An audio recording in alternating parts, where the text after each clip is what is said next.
Hi folks, my name is Millennial Smark, and I am back at it again with another video. Here we are again with one of these good old pal, friend pal, chow pal Q&A thing, Bob. What the hell am I talking about right now? Alright, so let's get to the first question. Alright, so this is from Sergio. What's up with Macho Man making a diss album, Be a Man? I'm actually not sure, believe it or not. I'm not too sure of the backstory at all, as far as how I know. Obviously he got onto I think someone wanted to record an album with him. That's the extent as to how, as far as how I know about the album. Actually, I heard about a month ago. I remember seeing in the news like a month ago. I got like a vinyl or something like that. I only know one song off the entire album, and I haven't heard that in like 10 years. What was that? Be a Man, Hulk. Come on, don't be scared. You're running from what is it? You're running from Macho Man. That's what I heard. Be a Man, Hulk. That's the only song I know off the entire album. Jordan Newsom, top 5 best theme songs of all time. Obviously I'm always going to be biased to Jericho, but for me personally, Jericho King of My World is up there. Actually, I like that more than his Y2J theme, but let me see. Jericho King of My World, Benoit's Whatever, Kane's Slow Chemical, what else? Who else do I love? Triple H's My Time is really up there too. I love Triple H's My Time. And if I had to say one more theme, believe it or not, I'm a big fan of Taker's You're Gonna Pay, but not the one with the lyrics, the instrumental one, that he had like over the summer of 2002. I love that one. I love actually covering that on my guitar. It's really good for practicing. I love that one. Another question, who's a great, this is coming from Vibes. Another question, who's a greater all-time heel, Edge or Randy Orton?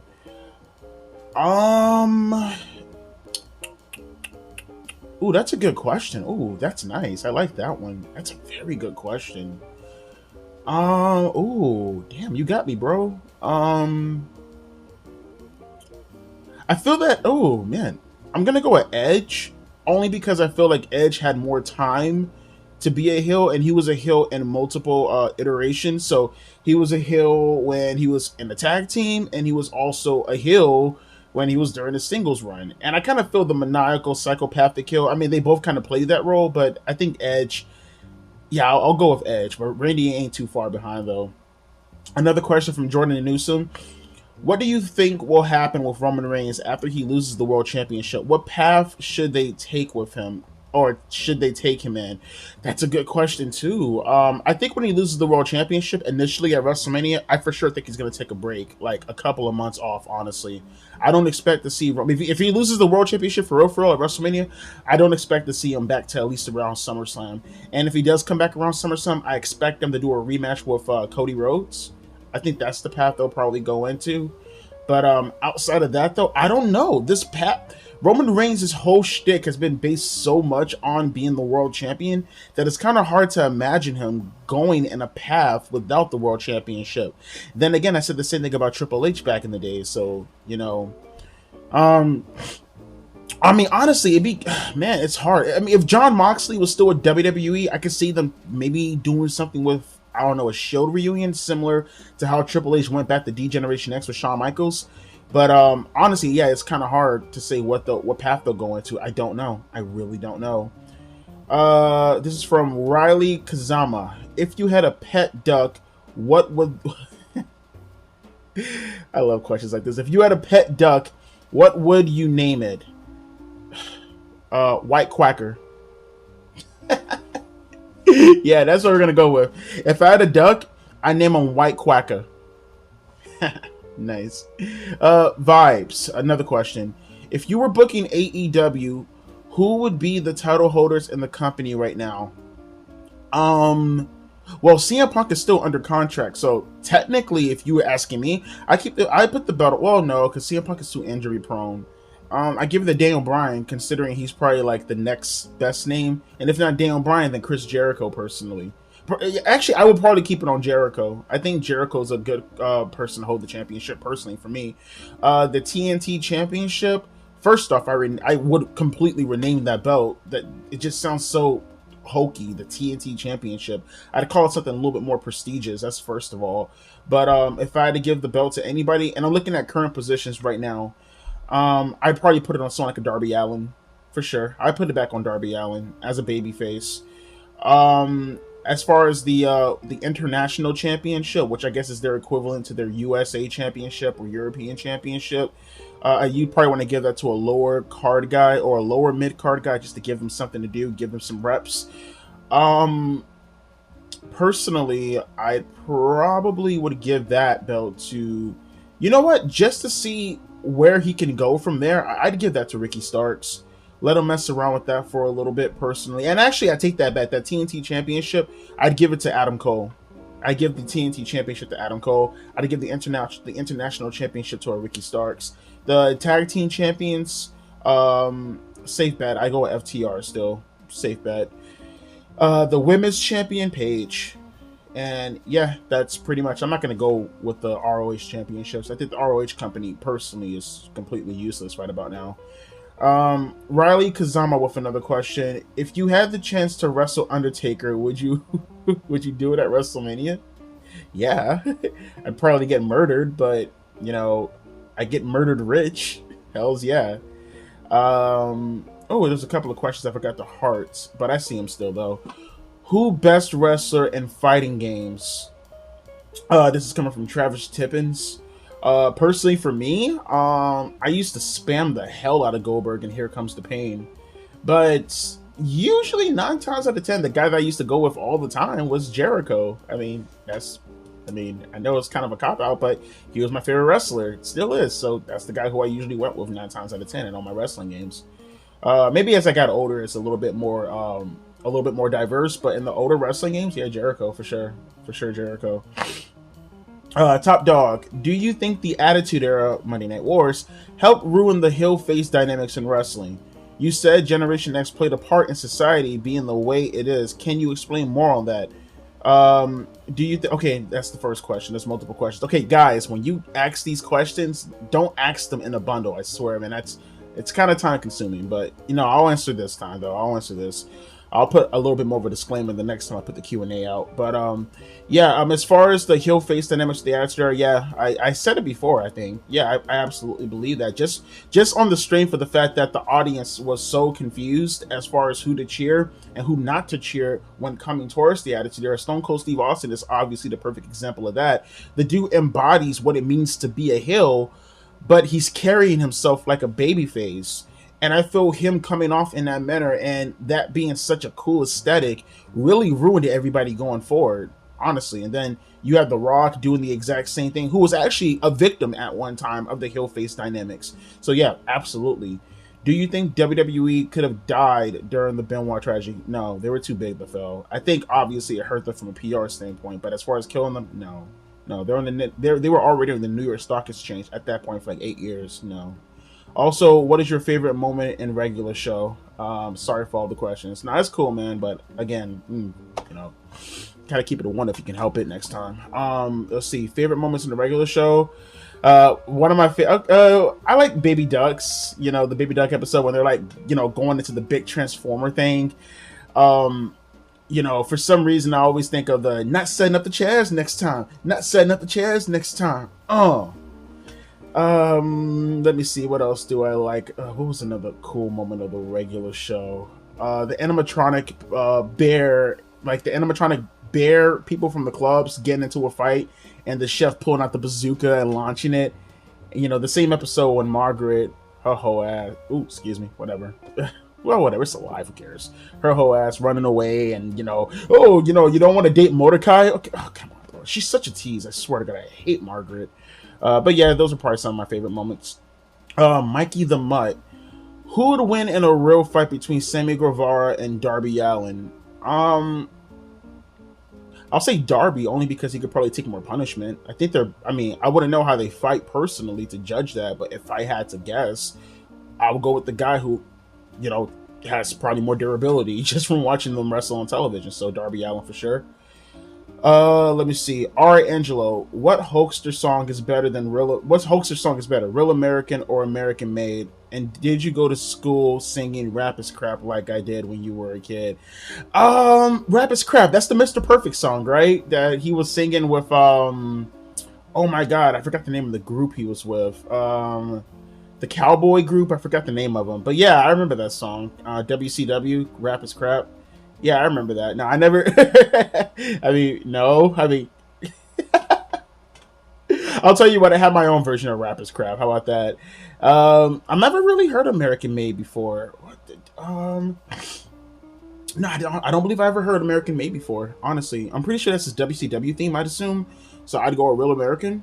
And even if I did hear American Made, I'd probably still go with Real American. It's one of the best themes of all time. It's iconic. Um, okay, I'm sorry if I butchered your name. Kiwan McNeil. What is your favorite WWE title design of all time? The Intercontinental Championship belt from the Attitude Era. I love the oval shape around it and how it highlighted and accentuated the blue pattern in the middle. I love that belt to death. That's my favorite championship belt of all time. I love the Intercontinental Championship from the Attitude Era. Guest 66, the homie. Sorry for the late question. Let me see. It says read more. But if used properly throughout the years, especially when Trump was in office, to currently with people loathing her on social media, do you believe Lacey Evans could have been a breakout heel with her MAGA Southern Belle U.S. veteran gimmick? So, okay, you know what's funny that you bring that up? In my general manager mode and WWE 2K19, that's actually how I booked her. They had this nice MAGA attire for her on Community Creations that I downloaded, and I absolutely used her in that manner. I absolutely agree that Lacey Evans, but you know what? It's weird. It's kind of weird how you say that, because it's like, on one hand, I can understand your perspective when you say heel, because the audience is full of progressives, so they will look at her as a heel.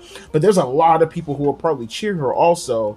I'd probably hype up the MAGA stuff, but do it in a different way. Because on the flip side, you can get an uber progressive. Isn't Joe Gacy? He's doing or maybe he was doing a similar gimmick to that back in the days, a couple of months or years ago, I think, on NXT. So it's two ways how you look at that. But yeah, that's how I personally used her. But yeah, you said also a combination of no, for sure. I absolutely can see where you're coming from. Yeah. And on the flip side, you could turn her into a babyface if you really wanted to play up the military stuff. Absolutely. Absolutely. Yeah. But they're too much of, chicken shits to go anywhere near that territory. So go figure, right?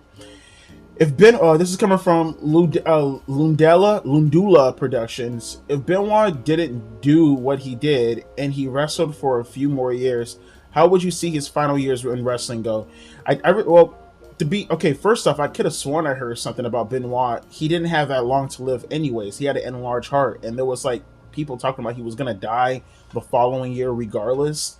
So I don't know, take that with a grain of salt, but that's what I heard. But I'd probably assume that he'd be like a backstage agent, probably going over matches with people. That's how I presume he'd go. Eddie too, the same way. I probably figure that he'd probably be like a Dean Malenko type backstage, most likely. And I think he'd be one hell of a road agent. I can only imagine Benoit agenting some of Bryan Danielson matches. That'd be freaking killer. Multimedia Assassin. Question 1. How would you feel if we had the Big Six, like currently right now? How would you feel if we had the Big Six? WWE, WCW, ECW, TNA, ROH, and AEW. You mean all at one time? No, that'd be way too much for me, bro. I couldn't do it. That's way too much. I mean, awesome for the talent, but oh no, that's way too much wrestling for me. I'm good. I am absolutely good. Just give me WWE. And honestly, out of all these promotions, just give me WWE and WCW and we're all good to go. Question 2. Would you consider WCW and ECW as part of the same entity of the Attitude Era or just exclusive to the WWF? No, the Attitude Era is exclusive to the WWF. That's the why you have the whole Monday Night War moniker. I feel that is more so an umbrella term when talking about, WCW and WWE more exclusively. WCW, I guess you could throw them inside there, but I mean, obviously, I think they were on Tuesdays at the time, so But yeah, I think the Monday Night War is a more umbrella term than I would say the Attitude Era, if you will, because you can arguably say the NWO era in WCW. They have multiple incarnations. Also, you have the WCCW days, you have the NWA days, you have the Jim Crockett Promotion days, you have the NWO days. So, I think they have their own incarnations in regards to eras, if you ask me. Let me see. Azia Extreme Infinity. Okay, I know I've mentioned this before a few times on some of your other videos, but do you think another reason why modern wrestling isn't as good as the past is because we really don't have variety anymore? That you give examples of different wrestling styles. Yeah, but I'll go a little bit further and I'll say that it's not just the wrestling styles in itself. I absolutely see where you're coming from. And yeah, I've been saying for the longest in regards to ranking systems, in particular when looking at the titles. But I'll go a little bit further and I'll say not specifically just the wrestling styles, but just regardless, just overall variety in regards to how people conduct themselves, in regards to promos, wrestling, skits backstage, vignettes being ran throughout, jobber matches. There are a bunch of things that professional wrestling doesn't do anymore. And yeah, variety in regards to the in-ring component is one thing, but as I like to say all the time, that's just one variable, one aspect to why professional wrestling is in the shape that it's in right now currently. But yeah, absolutely, I see your point on that, for sure. Travis Gordon, when did you first get into indies and how? Also, who were your favorite during that time? I got into indie wrestling, I wouldn't necessarily say I got into indie wrestling through any other means besides just passing by it on LimeWire back in like 2002, I want to say, maybe 2002, early 2003, around that time. And yeah, I passed by, actually, you know what? I passed by, oh man, what was that name of that? Because it wasn't ROH, believe it or not. It was the CM Punk Chris Hero match. That was actually the first ever Indies match I ever seen, believe it or not. And actually, I didn't see that off of LimeWire. That was on the DVD stand we had down here in Homestead. Well, I'm in Miami right now, but at the time I lived in Homestead. And I remember me and my mom and my brother and my baby sister were going shopping at our local mall. And they had the Chris Hero CM Punk DVD in the front. And back in the days, I just didn't care what it was. If it was wrestling, I went for it. And I remember asking my mom for that specific DVD, and it was only like $5. She got the DVD for me, and that was my exposure to indie wrestling. Believe it or not, yeah, I've been watching CM Punk for the better part of at least, I want to say maybe, what was this, like maybe 2001 probably? So I want to say like 22 years I've been seeing CM Punk wrestle. I knew about Punk before Punk was even in ROH, believe it or not. And also, who were my favorite during that time? As far as my whole little fetish with indie wrestling, I would definitely say it was like between 2000 and I would even say the early 2000s. It was more so like, if I caught it, I caught it. But when I started to go really deep into it was like 2007-ish, like maybe late 06, 2007-ish. And it became somewhat of a phase for me between that time to like around maybe 2012, arguably. And I started to phase out that when I started to play online with my friends more consistently. But during that time, between 07 and 2012, believe it or not, he's no longer with us. But I used to be a really big fan. I forgot his tag team's name, but I was a big fan of the Trent Acid character. You guys remember Trent Acid? He was awesome. I think not the Backstreet Boys, but I forgot their tag team name. But I was a big fan of his. Trent Acid, rest in peace.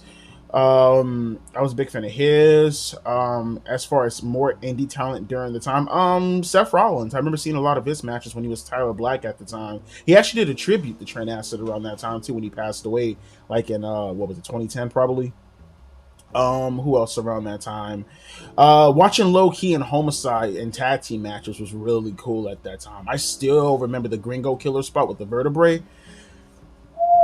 Or no, I guess the vertebrae is the Gringo Killer. When you remember that spot that Low Key and Homicide did to that jobber with the freaking Gringo Killer and the Warrior's Way? Oh my god, that was all over the place around that time. But yeah, those are some of my few favorites at the time.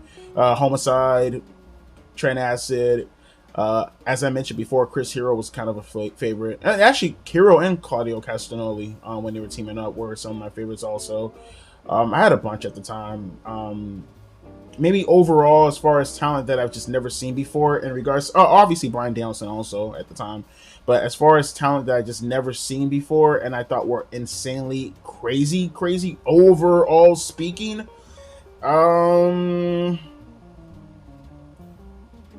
overall speaking, believe it or not, again, I go back and I watch it from time to time, but probably Hideo Itami, Kenta Kobashi, no, Kenta. Yeah, Kenta, especially the matches with Joe and Danielson for sure. The match where he blew out Danielson's eardrum.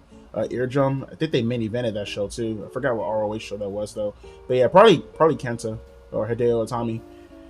Give me a hell yeah, Lacey Duvall or Asa Akira. Porn stars. My favorite topic. Lacey Duvall. I'm not an Asian guy. I don't really like Asians all too much. I'm very familiar with Asa Akira. I watched a bunch of her stuff back in the early 2010s. But Lacey Duvall. I go with Lacey. Cherry. I've been watching a lot of Cherry DeVille lately too. Cherry's been, the thing. That's a MILF right there.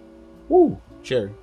And I'm not even the guy who likes white women all too much. I'm more of a black. I stay within my zone. The blackity black. But Cherry DeVille, whatever her name is, she's been having my attention lately. Zachary Jones, what was the biggest what if in wrestling to you when you were a kid? Biggest what if in wrestling when I was a kid.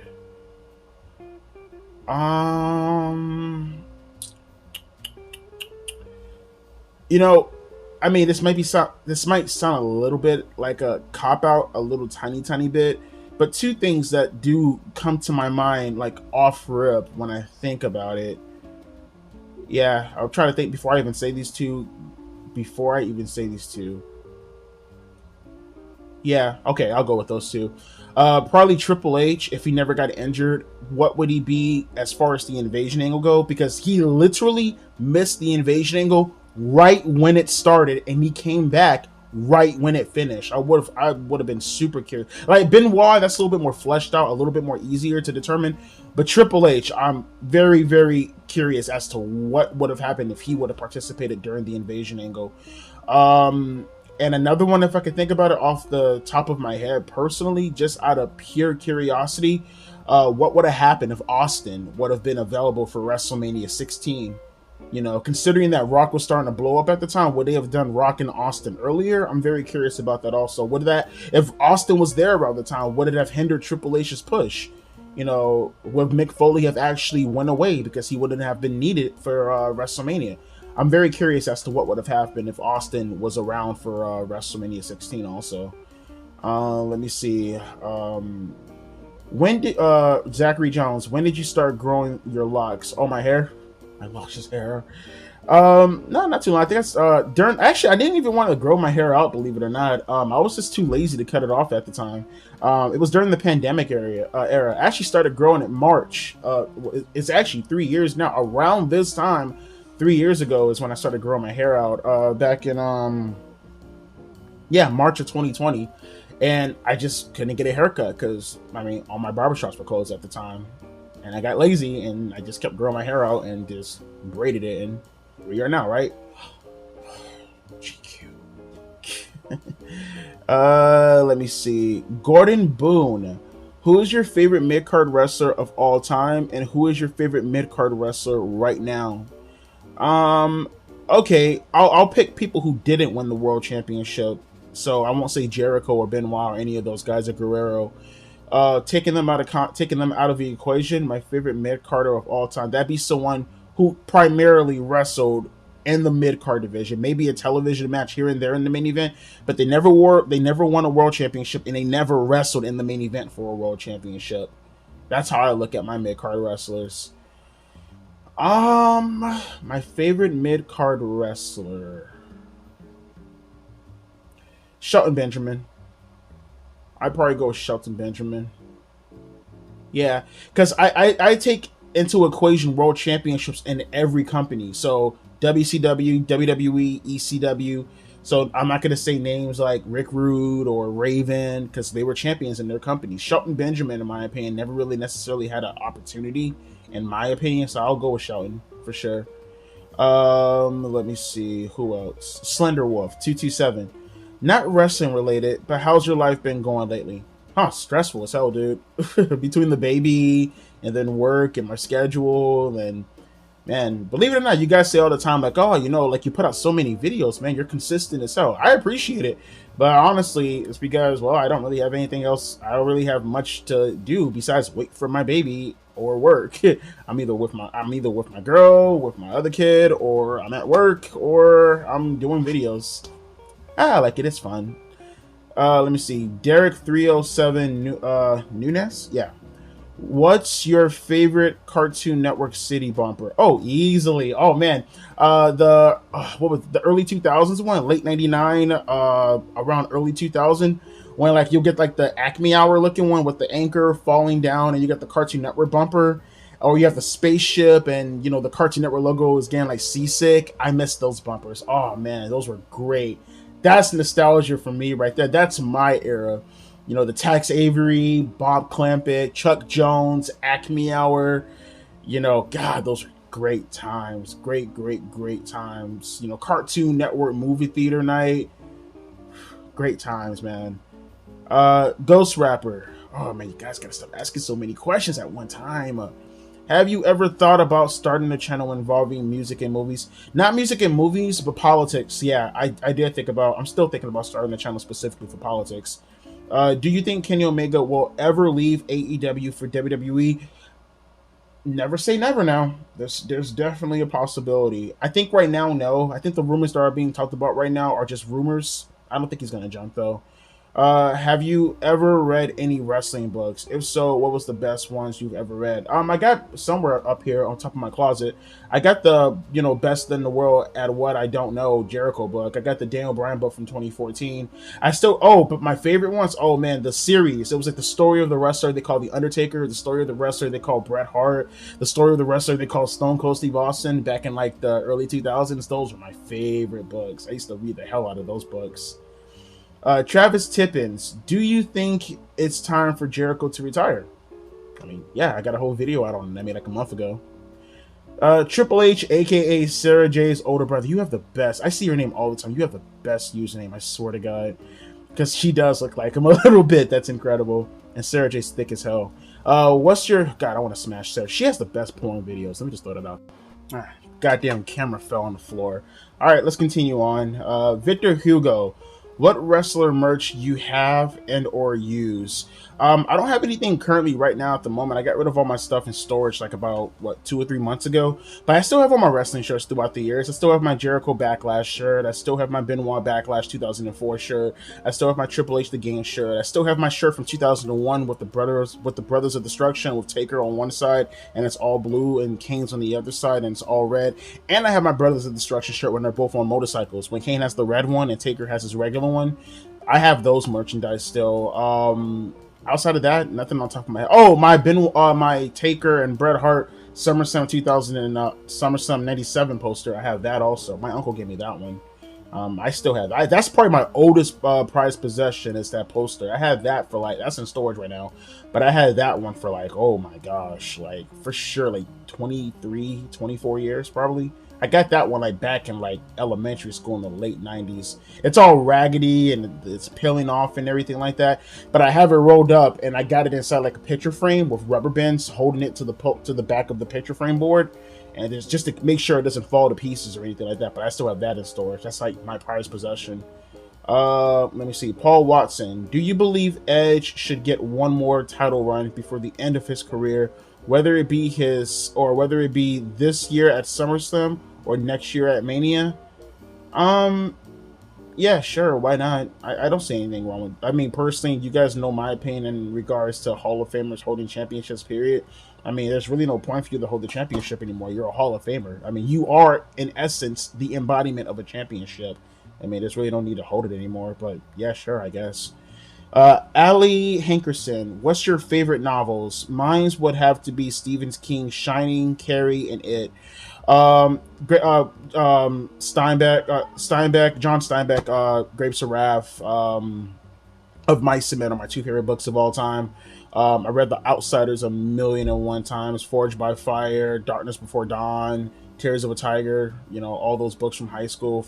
I read a couple of S.E. Hilton books also. You know, those would probably be some of my favorite novels for the most part. Um, um, as far as like generally speaking, more on a more popular mainstream level, Huckleberry Finn is probably one of my favorite books also. Anthony Reggio, what are your thoughts on Gunther's Intercontinental Championship run thus far? And could Gunther be a good WWE World Champion? Oh yeah, yeah. In fact, I think Gunther should be the one rightfully to take over for when Roman Reigns eventually drops the championship belt. I'm not saying Gunther has to beat Roman Reigns for the championship, although I wouldn't be against that either. But he should definitely be the next heel being prepared to take over for Roman Reigns, as far as having that, you know, being the face of the company from the perspective of a heel. Yeah, Gunther should definitely be in that position. And as far as the Intercontinental Championship, yeah, it's the best Intercontinental Championship run in, like, oh my gosh. I mean, for me personally, objectively speaking, it's arguably the best Intercontinental Championship since maybe Razor. Honestly, maybe Shawn. I think he's been the best Intercontinental Champion, yeah, since at least the mid-90s.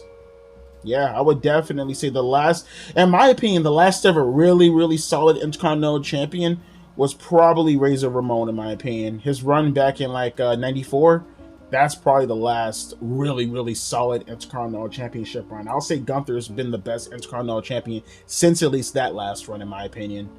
And when it's all said and done, he's going to go down as one of the best.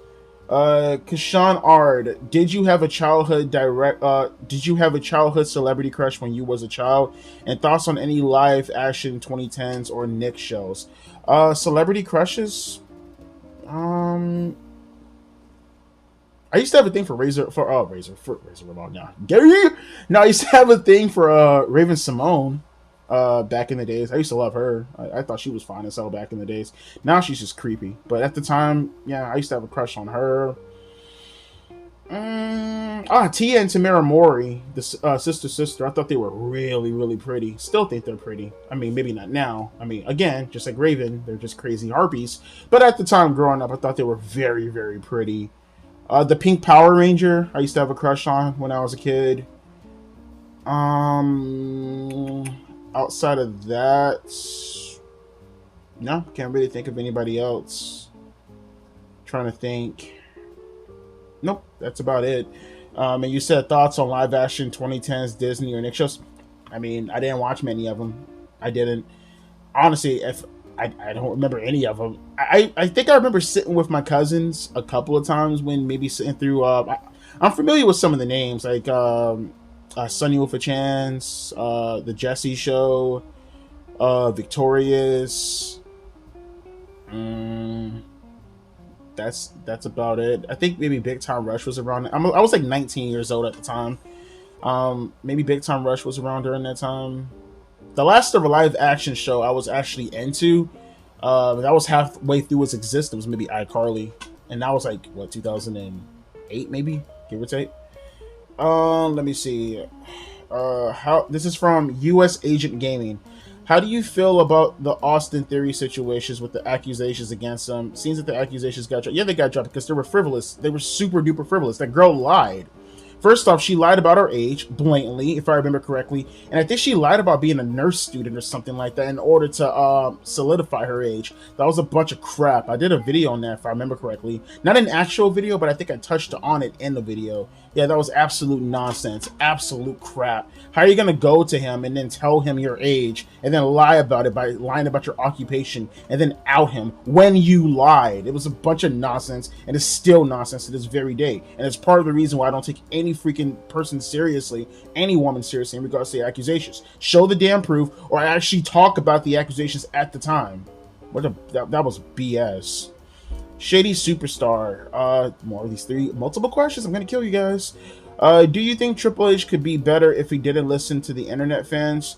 I think there's a balance. I wouldn't say completely like not listen to them, but I think he should definitely use his better judgment as a preference. Excuse me, easy for me to say, than actually listening to them like, you know, wholeheartedly, which I don't think he does all the way. At least not to the extent of how Tony Khan listens to the fans. Who in AEW could represent the company in the mainstream? Warlow. if Kenny Omega does leave AEW for WWE, would you see him getting the 2016 AJ Styles treatment? Yeah, yeah. Honestly, I think I meant to say this in the last question. I think there's a better chance of Kenny Omega maybe going to WWE if there was a brand split. You know what I mean? I think if there was like a solidified Raw and a solidified SmackDown, I think that'd be more enticing for Kenny Omega to want to jump to WWE. But yeah, I could see him getting that type of treatment, getting matches against Roman Reigns if he's still champion at the time, matches against AJ Styles himself. Yeah, definitely, definitely. Top Dog, why do you think we got such an animation boom in 2010s? Was it because streaming services getting more mainstream? Yeah, for the most part, yeah, I can say that. I think more so also was because we had so much crap during the mid 2000s, in particular 2007 to 2010, the early 2010, that we were just ready for more cartoons. I mean, it sucks that we started to, we started to do more CGI as time went on. That sucks, but yeah, I would definitely say that's probably part of the reason. Thoughts on 80s Hogan era? I thought it was fun. I would definitely say I was more of an NWA guy for that portion of the time frame. But from what I've seen so far, especially with the retro wrestling reviews I've been doing, yeah, I have no problem with it whatsoever. Maybe a little bit too cartoony to a certain degree, but outside of that, yeah, just seeing the fans reacting and actually watching some of the skits and vignettes that they were doing, especially with Mean Gene Okerlund and going around to country clubs and stuff like that on golf courses, seeing stuff with Bobby the Brain Heenan and Gorilla Monsoon as time went on. Some of those segments with Fuji, the Vice City Fuji stuff. Yeah, that was awesome. I love that stuff. I wish we had more of that nowadays. That's what I'm talking about as far as variety. How mainstream and talked about was Rock and Cena Part 1 in 2012 every day? Yeah, for the most part. I know my mom asked me about it, and that's about as mainstream as you could possibly get. For sure, yeah, a lot of people were talking about it. My mom talked to me about it. My first sergeant, before I left the military in 2011, we were talking about it. People got in on the conversation, talking about, Rock is still around. Yeah, that was huge back in the days, for sure. I wouldn't necessarily say 2012, but this was more so 2011 when we were building up into it. Let me see. Is that thing still recording? Yeah, it's still recording. All right. Besides Throne in Your Eye, favorite Raw theme in Raw history? Across the Nation? I guess. I mean, all the Raw themes besides Throne in Your Eye and Across the Nation all sucked. They all sucked for the most part. Across the Nation. Or, yeah, right? What's that? What was the song again? Yeah, that was Across the Nation, right? Forget the love, the none, we're in this together and do it all. Ninja. I'll probably get the title wrong, but who cares? Ninja. Thoughts on men going their own way? MGTOW? Actually, this is a perfect time to answer this question because Flying was actually talking to me about this yesterday. And like I said in the comment section to him, I don't have a problem with MGTOW as an ideology. I have more of a problem with MGTOW as far as the people that represent the ideology. I'm not really a fan of Andrew Tate. I don't really like how he carries himself, in my opinion. I think his opinions in regards to masculinity being in trouble is absolutely spot on. And it's not like he doesn't say correct things from time to time, but his philosophy as far as how to treat a woman, I absolutely disagree with. No, marriage should be the thing to go to if you know the woman. Don't just jump directly into marriage like an idiot. Get to know the woman, but the end result should definitely be marriage. And I can understand why men don't want to marry. Absolutely, it's such like a slavery chain in my opinion, and there's so many detriments to it. But I think that should be the end goal when you find the perfect woman, in my opinion. And also just all the recent things. You got to think about it for a second. Some of the main people in MGTOW, for an example, the people who represent the ideology, not just Andrew Tate, but dude, like that freaking guy who took steroids with the long beard, he represents it. The cuck guy, and I'm not talking about Sneeko, although he is a part of that sphere too, if I understand. The two dudes, something Fresh and Fit, and them constantly dropping, copyright claims on everybody. All these guys who represent the MGTOW space, man, or the manosphere, if you will. It's dude, they're such excuse my language, but they're such pussies. For guys to represent MGTOW and that ideology, and for people to follow them to be such humongous big pussies, no, The ideology and what it represents, I agree with. The people who represent the ideology, no. Favorite wrestling theme song? I think I answered that early on in the top question, didn't I? If I didn't, only played for a short time. No, I'll probably go with Benoit's whatever. Yeah, Benoit was whatever. Tilson, who should be the first wrestler that gets inducted into the AEW Hall of Fame? As time goes on, if, obviously they're not dumb enough to do a Hall of Fame right now, but if they do a Hall of Fame in 20 years, MJF. Yeah, I say MJF. Well, then again, he'd probably still be wrestling around. No, but I still say MJF. I'd give it to MJF if they're going to go with talent nowadays.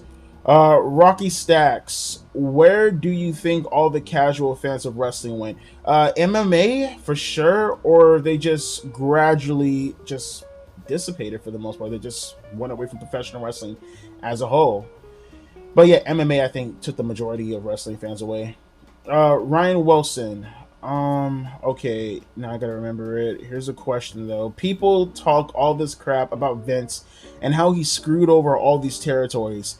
Isn't that hypocritical considering how crooked all these territory owners were and weren't? They also doing the exact same things to Vince. It sounds like they are just mad at Vince because he was successful and they weren't. Yeah, no, well, there's a two-part to that, because, they were absolutely jealous of Vince McMahon and all the disgusting things I heard.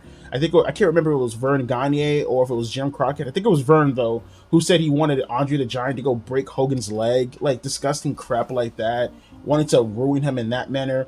But in regards to Vince being screwed over, I don't think Vince was ever screwed over in the territories. I mean, to be fair, I think Vince himself did all the screwing, in regards to those guys. I don't think anyone did anything to Vince. I have to look that up, but I'm not sure. I think Vince was the one doing all the screwing and encroaching on their territory, taking all their big names, taking all their television deals, going to pay-per-view or cable companies and telling them not to put them on pay-per-view, or they were going to lose his shows, undercutting some of the television shows in general, because he bought off half, like GCW, for example. He bought off the share from the Briscoe brothers, gave them a job, and essentially took them off the air to air WWE programming. I think he did more of the screwing and compared to what they did, and I can't think of what they did. But regardless, though, yeah, no, like Jim Ross said, they were idiots. They didn't adapt with the time. So that's all on them. I have no sympathy for any of the promoters back in those days. Fuck freaking boomers.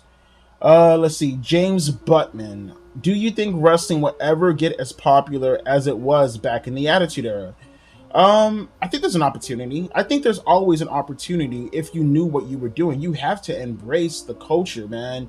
And in this case, not just embrace the culture, but do the exact opposite of what the culture is currently doing at the moment. I think you get over a lot more if you did something like that, in my humble opinion. But yeah, it can always come back. You just have to engage with it, man. You have to engage with the culture. And whether it's going against it or representing what it is, but yeah, you have to go against the culture, or at least represent the culture overall. Lord Cosmo. Okay, so hey, Millennial, do you feel like wrestling will be all about character, story, originality again, therefore going back to the mainstream? I feel like WWE knows this, of course, with moments like Daniel Bryan, Yes Movement in the PG era, for example. Yeah. Like I was just saying with the other comment with the Attitude Era, yeah, I absolutely agree. It can absolutely go mainstream again. It just has to have a balance, in my opinion. You know what I mean? It has to have a balance, and you have to know exactly what you're doing in regards to how you want to approach this. You should definitely look at, all the things. Like someone mentioned Lacey Evans earlier with the MAGA stuff. That is engaging with it, whether you want to go from a heel or a face perspective. You have Nyla Rose in AEW, who is a damn creature. He, she, tummy tum, embrace that. All the culture war stuff that you see people engage with. You have Paige talking about abortion. All those elements, as controversial as you may think it is, if you brought it into the forefront and then talked about it and then embraced it and then ran with it, I honestly think that would be a thing to go to if you were trying to engage with characters and present it on television. I think they get over it in that manner, if you ask me, personally speaking. Nutbag, what advice would you give to Tony Khan if he asked you? What I just said right there, actually. Yeah, embrace pop culture. Just embrace it, man. I mean, first off, yeah, I could talk about the stereotypical things like work on your booking, maybe up your production value, maybe do some more things in regards to the music, be more relatable to us, do more stuff in regards to vignettes, promo packages, all the works. Yeah, but just like I would tell Triple H and everybody working at WWE, same thing. Focus on the culture. You see what they're doing right now. Engage with the damn culture. Metalhead Jack answers is gonna be the last one to give me my last question. Thank God. We know Chris Jericho is your all-time favorite wrestler, but who else is in your top 5 favorite wrestlers of all time? Oh, that's easy. So excluding Jericho, then that make Benoit my number 1 guy. Number 2 will probably be Triple H. Number 3 will be Bret Hart. Number 4 will be Mick Foley, and number 5 will be Undertaker. That's easy, very, very easy. Honorable mention will be Austin for sure. But yeah, for sure, those will probably be my 5. I knew that all along though. Yeah, Benoit, Benoit, Triple H, Bret Hart, Mick Foley, Undertaker.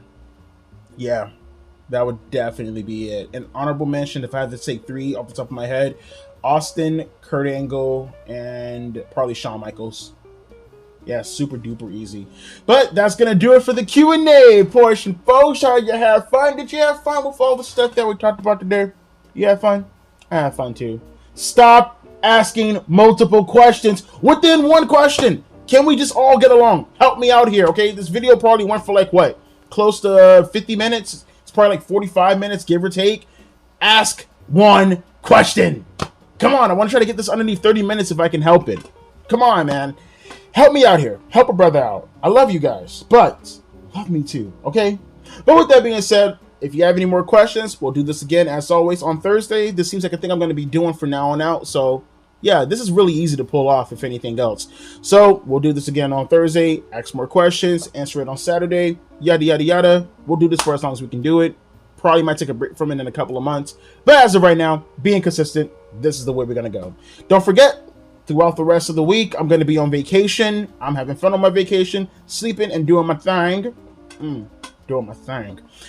So I will be reviewing Raw, NXT, Dynamite, and SmackDown this upcoming week. I have a baby on the way March 28th, so be aware of that. I might be gone for a little bit after that, just for about a week or so, but we'll see how it goes. We'll play the waters. But with that being said, folks, as always, my name is Millennial Smark, and I'll be catching you later. Deuces. P.S.